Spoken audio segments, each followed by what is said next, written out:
हमारे बहुत से काश्तकार दोस्त जो गंदम की फसल के बाद मूंग की फसल काश्त करना चाह रहे हैं, वो ये पूछ रहे होते हैं कि मूंग की फसल अगर हम काश्त करें तो ज़्यादा से ज़्यादा कितनी पैदावार हम हासिल कर सकते हैं और कम से कम हमारी पैदावार कितनी हो सकती है।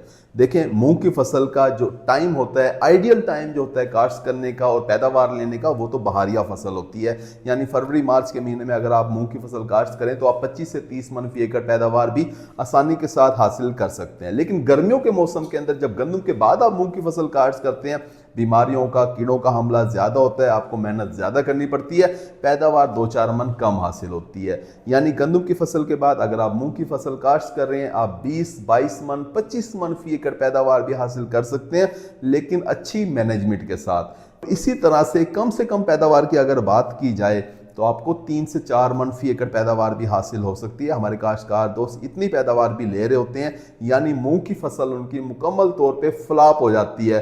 वो उन काश्तकार दोस्तों की होती है जो मूंग की फसल तो काश्त करते हैं, साथ में खादों का इस्तेमाल नहीं करते, खासतौर पर डीएपी खाद का नीचे इस्तेमाल नहीं करते, उसके बाद फिर वो स्प्रे भी नहीं करते।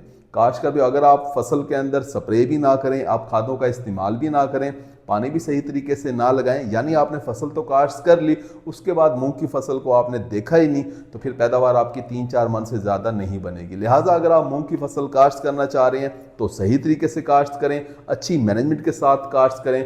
20 से 25 मन फी एकड़ पैदावार लेने वाले बहुत से काश्तकार दोस्त मौजूद हैं जो हल्की ज़मीनों से भी मूंग की ये पैदावार हासिल कर रहे होते हैं। उम्मीद है कि वीडियो आपको समझ आ गई होगी। अपना ख्याल रखिएगा। अल्लाह हाफिज़।